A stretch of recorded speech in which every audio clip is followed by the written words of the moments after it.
Marcos sa kanyang ikalimang SONA yung mga mapagkukunan ng dagdag na supply ng kuryente, mga renewable energy at nabanggit niya yung nuclear energy at yung tinatawag na waste to energy program. Ay hingi po tayo ng reaksyon hinggil dito. Nasa linya po natin si Mr. Seiya Levita, ang campaigner against false solution ng EcoWaste Coalition dito po sa Pilipinas. Ginoong Shay, magandang gabi po. Si Henry po ito dito sa Riding in Tandem sa Balita. Magandang gabi po sa ating mga tagapakinig, Sir Henry, at sa mga katandem po natin.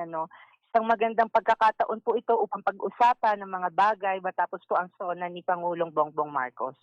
Nabanggit nga po sa SONA ng Pangulo yung paggamit ng nuclear at waste to energy program para mapagkunan ng kuryente. Ano pong reaksyon ng ating grupo dito, ma'am?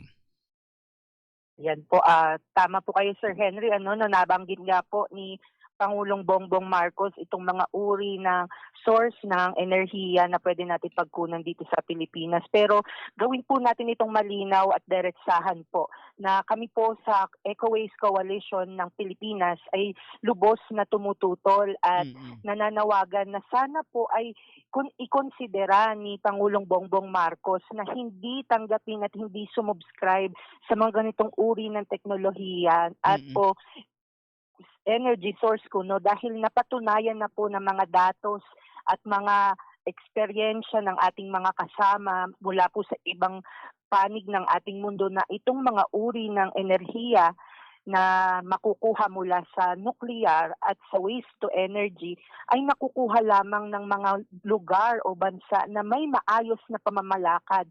At nakikita naman po natin, miski nga po yung mga simpleng flood control projects dito sa Pilipinas, hindi maayos ang pamamalakad. What more pa po yung mga komplikadong mga teknolohiya katulad ng nuclear at ang mga waste to energy technologies na hindi naman lubos na nakakapagbigay ng enerhiya na kailangan po natin dito sa Pilipinas. Sir Henry. Opo, ganito po, mas malaki ho ba yung pakinabang o mas malaki yung magiging peligro sa paggamit po ng nuclear at yung waste to energy po? Ayan, Sir Henry. Ayan, maganda rin po pag-usapan ito. Oo. Unahin po muna natin yung nuclear. Sa nuclear po, malinaw po, na hindi po tayo handa na magkaroon ng mga nuclear plants dito sa Pilipinas. Kitang-kita naman po natin na tayo po sa Pilipinas ay kasama at nakaugnay sa Pacific Ring of Fire na kung saan napakarami pong lindol, napakarami pong bagyo at kung ano-ano pa pong natural disasters na nararanasan natin. At isa lamang po ito na isang kudlit lamang po nito sa mga nuclear power plants po natin at talagang kung ano pong nangyari sa Chernobyl noon sa Russia ay hindi malabong mangyari dito sa Pilipinas, Sir Henry. Pangalawa naman po sa waste to energy, pag-usapan po muna natin na kung may maayos na pag-iimplementa at pagsasagawa ng RA 9003 o Ecological Solid Waste Management Act, wala po tayong krisis sa basura. Sinasabi nga po nila na ito po ang sagot sa krisis natin sa basura. Pero kung titignan po natin, Sir Henry, halos lagpas kalahati ng mga basura po natin dito sa Pilipinas ay basa o nabubulok na dapat po ay sinesegregate at at the same time, ginagawa pong pataba sa lupa, hindi po dapat sinusunog, Sir Henry. At kung ito pong mga uri ng basurang ito ang susunugin sa pamamagitan ng mga waste to energy plants, mas malaki pa po yung enerhiya na kailangan nila upang sunugin yung mga ganitong uri ng basura. So kumbaga, Sir Henry, nade-defeat po yung purpose natin, Mas malaki yung kinakailangan nating enerhiya para mapagana ang mga waste to energy plants na ito kesa dun sa mga energy output na inilalabas nito. At ito po ay base sa datos po ng mga bansa katulad ng Japan at China na kung saan nag-veer away na po itong mga bansang ito. Correct. Sa mga waste energy po. Pinapasara na po nila yung mga planta kasi nga po hindi na nila nakakita nito ng advantage sa kanila, Sir Henry. Oo, idagdag ko na rin po, Ma'am Shay, yung South Korea, unti-unti na rin po silang tumatalikod sa usapin po ng paggamit po ng nuklear dahil isa sa kanilang pinoproblema ngayon ay yung pagtatapunan ng nuclear waste. Hindi na nila alam kung saan nila itatapon eh. Kaya nag-ship na sila sa renewable energy. Pautay-utay po. Ngayon, ma'am, binabanggit po ng Pangulo yung mga renewable energy, no? Yung geothermal, hydro, wind. Ito po ba yung mas katanggap-tanggap sa hanay natin? Ayan po, tama po kayo Sir Henry 'no.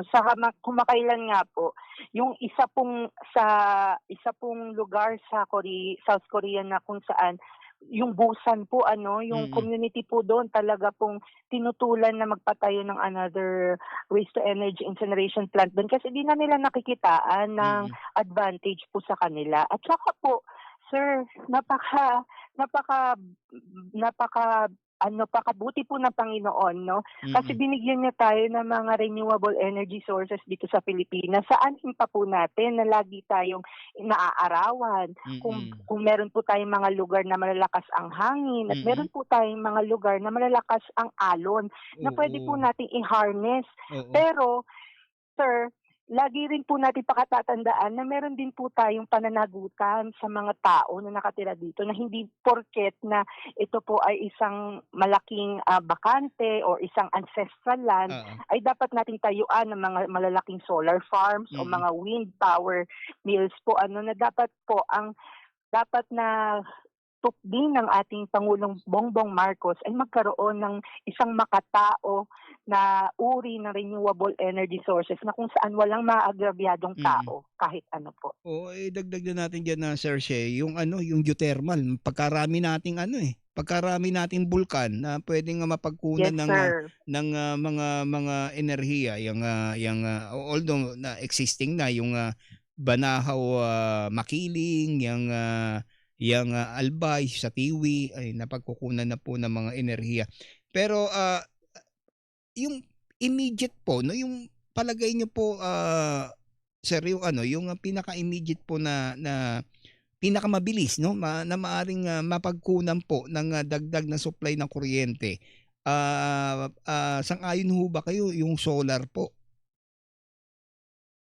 Yes, Sir Henry, ayun nga po kitang-kita naman natin na yung kung meron lamang kakayahan at kung meron man po na access yung ating bawat kabahayan dito sa Pilipinas na magtayo at mag-install ng solar panel sa kanilang bahay. Kayang-kaya po at gagawin at willing-willing po ang Mm, mga tao, ang mga kababayan natin. Nga lamang po, yun nga po, kulang po ang ating investment at nabanggit na rin naman po ng Pangulong BBM, no, yung mm, EPIRA Act po na dapat ma-repeal kasi yung mga mm.